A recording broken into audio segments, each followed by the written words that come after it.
So clutchless ஷிஃப்டிங்னா ஒன்றுமே கிடையாது, பேரில் இருக்க மாதிரியே கிளச் இல்லாமல் வந்துட்டு ஷிஃப்ட் பண்ணுறோம். இப்போ குவிக் ஷிஃப்ட் இருக்கிற வண்டியில் பார்த்தீங்கன்னா நீங்கள் கிளச்சு பிடிக்க தேவையில்ல, டக்கு டக்குன்னு ஷிஃப்ட் பண்ணிக்கிட்டு போய்கிட்டே இருக்கலாம். பட் குவிக் ஷிஃப்ட் இல்லாத வண்டியிலையும் நீங்கள் கிளச் இல்லாமல் ஷிஃப்ட் பண்ண முடியும்னா நம்ம பண்ணலாம். இப்போ வர எல்லா வண்டியிலையுமே இது பண்ணலாம். பட் இப்போ இது ப்ராப்பர் ப்ரிசிஷன் அண்ட் ப்ராக்டிஸோடு பண்ணணும், இல்லைனா வந்துட்டு கண்டிப்பாக உங்கள் கியர் பாக்ஸை வந்துட்டு டேமேஜ் பண்ணுறதுக்கு வாய்ப்பு இருக்குது. இது எப்படி பண்ணணும் டெமான்ஸ்ட்ரேட் பண்ணுறதுக்கு முன்னாடி இது எப்படி வேலை செய்யுதுன்னு கொஞ்சம் பார்க்கலாம் வாங்க. நீங்கள் ஆக்சலரேட் இல்லை டீசலரேட் பண்ணும் போது கியரோட டீத் வந்துட்டு ஒன்றுக்கு எதிர்க்க அகெயின்ஸ்டாக புஷ் பண்ணுது.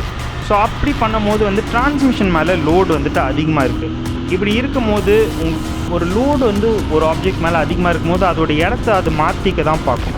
ஸோ அப்படி இருக்கிற ஒரு காம்ப்ரமைஸ்டு சுச்சுவேஷனாக தான் நம்ம வந்து யூஸ் பண்ணிக்கிறோம். ஸோ அப்படி அந்த லோடு அதிகமாக இருக்கும்போது நம்ம கியர் பாக்ஸை ஷிஃப்ட் பண்ணோன்னா வந்துட்டு கிளச் இல்லாமலே வந்துட்டு நம்ம ஷிஃப்ட் பண்ணிக்கலாம். ஸோ பேசிக்லி இது என்னென்னா வந்துட்டு ஷிஃப்டிங் தி கியர் அப் கிளச் இல்லாமல் அவ்வளோதான். பட் இதில் கியரோட ஸ்பேஸிங் ரேஷியோஸ் வந்து ரொம்பவே முக்கியம். இப்போ ஸ்பேஸிங் வந்து ஷார்ட்டராக இருக்கா லாங்கராக இருக்கான்ட்டு, இப்போ லோவர் சிசி பைக் வச்சுருக்கீங்கன்னா உங்களுக்கு ஒரு க்ளோசர் ரேஷியோ கியர் பாக்ஸ் இருக்கும். அப்படின்னா வந்துட்டு ஹையர் ஆர்பிஎம்ஸ் வந்துட்டு குவிக்காகவே வந்துட்டு ரீச் பண்ணிடும். ஸோ டென்ஷன் வந்துட்டு ஷிஃப்ட் பண்ணுறதுக்கு யூஸ் பண்ணிக்கலாம், உங்களுக்கு இஷ்யூஸ் எதுவுமே இருக்காது. பட் இதே வந்துட்டு ஒரு பெரிய சிசி இன்ஜின் லாங்கரான ரேஷியோ கியர் பாக்ஸ் இருந்துச்சுன்னா நீங்கள் லோவர் ஆர்பிஎம்மில் ஷிஃப்ட் பண்ணும் போது உங்களோட வண்டியோட கியர் பாக்ஸ் கண்டிப்பாக உங்களை மன்னிக்காது. அது கண்டிப்பாக வந்துட்டு ப்ராப்பராக இருக்காது அண்ட் ஸ்டக் ஆகும், ஒரு கிளங்கியான ஃபீலிங் கொடுக்கும். ஸோ பேசிக்லி எந்த வண்டி இருந்தாலும் ஹையர் ஆர்பிஎம்மில் உங்களுக்கு பெட்டரான ஒரு ஷிஃப்ட் கிடைக்கும். ஸோ என்னோடய GT 650 அட்லீஸ்ட் ஒரு 5 to 6.5,000 ஆர்பிஎம் வந்துட்டு தாண்டினதுக்கப்புறம் தான் நான் வந்துட்டு ஷிஃப்ட் பண்ணுவேன். அண்ட் டவுன் ஷிஃப்ட் வந்து கிளச் இல்லாமல் பண்ணுறது இன்னுமே வந்து ஒரு ட்ரிக்கியர் டெக்னிக். அது கண்டிப்பாக நம்ம பண்ணலாம், பட் அது ட்ரிக்கியர். ஸோ நான் வந்துட்டு அதை அவாய்ட் பண்ணுவேன். நான் வந்துட்டு அது உங்களுக்கும் ரெக்கமெண்ட் பண்ண மாட்டேன். ஸோ இது பண்ணுறது ரொம்பவே சிம்பிள் தான். பட் இது கரெக்டான ஆர்பிஎம், உங்கள் வண்டிக்கு ஏற்ற சூட்டபிளான ஆர்பிஎம்மில் பண்ணணும். அண்ட் இன்னொரு விஷயம், நீங்கள் குவிக்காக வந்துட்டு உங்கள் த்ராட்டில் ரிலீஸ் பண்ணிட்டு நார்மல் கியர் ஷிஃப்ட் பண்ணும் போது கிளச்சை பிடிச்சிட்டு த்ராட்டில் விட்டுட்டு அதுக்கப்புறம் கியர் ஷிஃப்ட் பண்ணிட்டு அப்புறம் த்ராட்டில் திருப்பி ஓப்பன் பண்ணுவீங்க.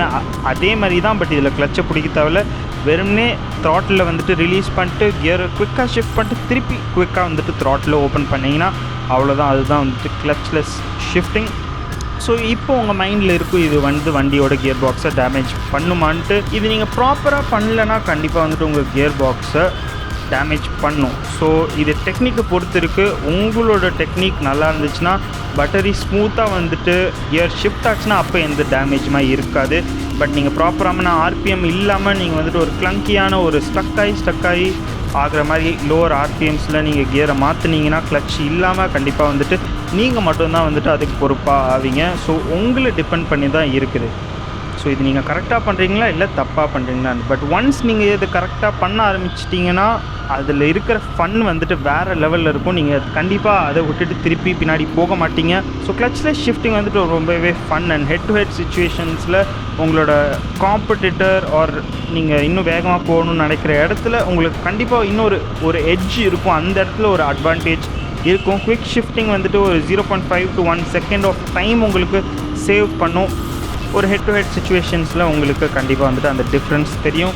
ஸோ உங்களோட குவிக் ஷிஃப்டிங், உங்களோட கிளச்லெஸ் ஷிஃப்டிங்கை வந்துட்டு ப்ராக்டிஸ் பண்ணிக்கோங்க அண்ட் சேஃபாக ரைட் பண்ணுங்கள். So see you in another video. Until then, keep watching the Vintage Biker.